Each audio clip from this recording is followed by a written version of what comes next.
नमस्कार, मैं हूं राजन झा और दक्षिण पंथ के नए वीडियो में आपका बहुत बहुत स्वागत है। कई दिनों के बाद भेंट हो रही है। अब प्रयत्न रहेगा कि अधिक से अधिक वीडियो बनाऊं और वामी कामी इस्लामी गैंग के छल प्रपंचों का प्रत्युत्तर देते हुए, नंगा करते हुए उनकी वैचारिक धुलाई करता रहूं।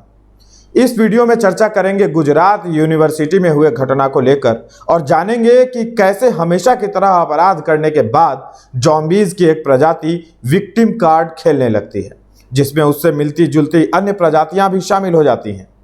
पहले घटना क्या है और क्या प्रचारित किया जा रहा है, मेन स्ट्रीम मीडिया खबर को कैसे दिखला रही है वह जानते हैं। उसके बाद सच्चाई क्या है, इस पर सबूत के साथ बात करेंगे। गुजरात के अहमदाबाद में गुजरात यूनिवर्सिटी के एक हॉस्टल में देर रात मारपीट की बात सामने आई। बतलाया जा रहा है कि युवाओं के एक समूह ने हॉस्टल में तोड़फोड़ की, पथराव भी हुआ, जिससे घटना में कुछ विदेशी छात्र घायल हो गए। घायल विदेशी छात्रों का आरोप है कि कुछ युवकों के समूह ने उन्हें नमाज पढ़ने से रोका, इसके बाद उनकी पिटाई की। घायलों को अस्पताल में भर्ती कराया गया है। मेन स्ट्रीम मीडिया में इस घटना को इसी तरह दिखलाया जा रहा है या लिखा जा रहा है। वामी कामी इस्लामी गैंग को अवसर मिल गया है और वे हिंदुओं के खिलाफ आरोपित मुस्लिम विक्टिम कार्ड वाला जो खेल है उनका वो खेलना शुरू कर चुके हैं, जिसमें जुबैर और उसका पूरा गिरोह शामिल है। अकेले जुबैर ने 20 से 30 वीडियो और दर्जनों पोस्ट किए हैं। आप उसके एक्स अकाउंट पर जाकर देख सकते हैं, पूरी श्रृंखला है, पोस्ट है। उसके पोस्ट में आपको सैफरन शॉल और रिलीजियस स्लोगन जैसे शब्द मिलेंगे जो अपराधी को हिंदू दिखाने के संकेत के रूप में लिखा गया है। इस कट्टर मूल्य को इसकी पूरी जानकारी है, कैसे अंतर्राष्ट्रीय स्तर पर देश के बहुसंख्यकों को बदनाम करना है।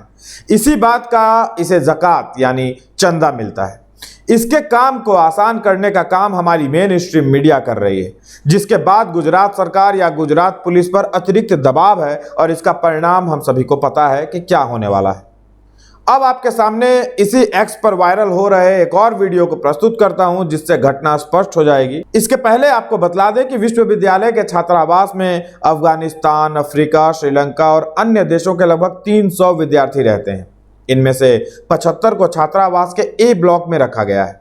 16 मार्च 2024 को इनमें से कुछ छात्र हॉस्टल के मैदान में खुली जगह पर नमाज पढ़ रहे थे। इस दौरान लगभग 25 हिंदू छात्रों ने सवाल उठाया और किसी सार्वजनिक स्थान, मस्जिद और मदरसा में जाकर नमाज पढ़ने को कहा। इसके जवाब में हारून अफगानी नामक एक अफगान छात्र आगे बढ़कर एक हिंदू युवक को थप्पड़ मार देता है और देखते ही देखते यह विवाद झड़प में बदल जाता है।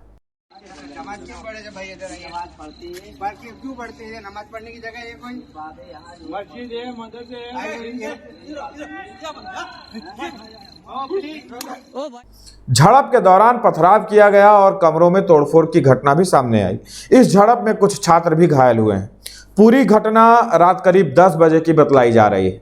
इसके बाद से ही गुजरात यूनिवर्सिटी की इस घटना में भारत विरोधी गैंग झूठा नैरेटिव डालना शुरू कर चुका है। इस वायरल वीडियो में आप देख सकते हैं कि पहले अफगानी मुसलमान छात्र ने हिंदू लड़के को थप्पड़ मारा। ये मुस्लिम छात्र छात्रों के आने जाने के रास्ते पर नमाज पढ़ रहे थे। हिंदू लड़के ने गार्ड से कहा कि इन्हें हटवाओ, यह स्थान नमाज पढ़ने के लिए नहीं है। इतने में भीख पर पल रहे अफगानी छात्र को गुस्सा आ गया और उसने लड़के को थप्पड़ मार दिया, उसकी पिटाई कर दी। इस पर जुबैर एक तरफा वीडियो पोस्ट किए जा रहा है, जो एक तरफा प्रपंच भर है। गुजरात पुलिस को चाहिए कि जांच से पूर्व ही ऐसे फेक न्यूज़ फैलाने वाले लोगों पर सख्त कार्रवाई करें, क्योंकि ये लोग समाज के लिए संकट हैं। ये लोग एक्स पर भड़काऊ पोस्ट लिखकर समाज में दंगे भड़काना चाहते हैं। ये लोग देश विदेश के मुसलमानों को यह विश्वास दिलाना चाहते हैं कि देखो, भारत में तो मुस्लिम छात्रों को जहां तहां मारा पीटा जा रहा है, जबकि असल सच्चाई छिपा लेते हैं। जुबैर के सभी पोस्ट खंगाल लीजिए, कहीं भी नहीं दिखेगा कि मुस्लिम छात्र ने पहले शिकायत कर रहे छात्र पर हाथ उठाया था, उसके बाद झगड़े हुए, उसके बाद बात बिगड़ी। इनकी झूठी नैरेटिव बनाने की कला में अक्सर सरकारें फंस जाती हैं, जो हम नुपुर शर्मा के केस में देख चुके हैं। इस केस में भी राज्य सरकार ने अधिकारियों से कड़ी कार्रवाई के आदेश दिए हैं। ऐसे में यूनिवर्सिटी प्रशासन को भी स्पष्ट करना चाहिए कि क्या वे छात्र यूनिवर्सिटी के नियमों का पालन करते हुए नमाज पढ़ रहे थे। ऑफ इंडिया की रिपोर्ट के अनुसार जांच के दौरान पता चला है कि हाल ही में विदेशी छात्रों द्वारा एक दीवार और मंच का खुली मस्जिद के रूप में अवैध रूप से प्रयोग किया जा रहा था। दीवार पर अरबी लिपि में बिस्मिल्लाह अल रहमान रहीम लिखा हुआ था। यहाँ विदेशी मुस्लिम छात्रों द्वारा समूह में दिन में 5 बार नमाज अता की जा रही थी। यूनिवर्सिटी बतलाए इस बात में यदि सच्चाई है तो इसकी खबर क्या यूनिवर्सिटी प्रशासन को नहीं थी? एक विदेशी छात्र के पीछे कौन सी ताकतें हैं जो उसे इतनी हिम्मत देती हैं कि किसी दूसरे देश में जाकर मारपीट करे? पुलिस ने मामले में जिन 25 लोगों को आरोपित बनाया है उसमें वह विदेशी छात्र है या नहीं जिसने उस स्थानीय युवक पर या उस लड़के पर हाथ उठाया था?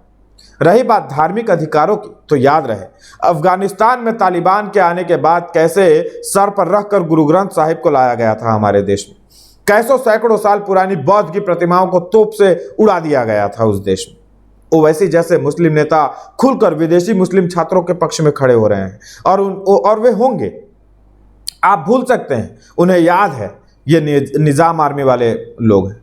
कम से कम ये लोग हमें धार्मिक स्वतंत्रता का पाठ ना पढ़ाएं, बाकी चीजें पुलिस की जांच में स्पष्ट हो जाएंगी। तो पुलिस की जांच रिपोर्ट का इंतजार कीजिए। फेक न्यूज, फेक नैरेटिव ना फैलाएं।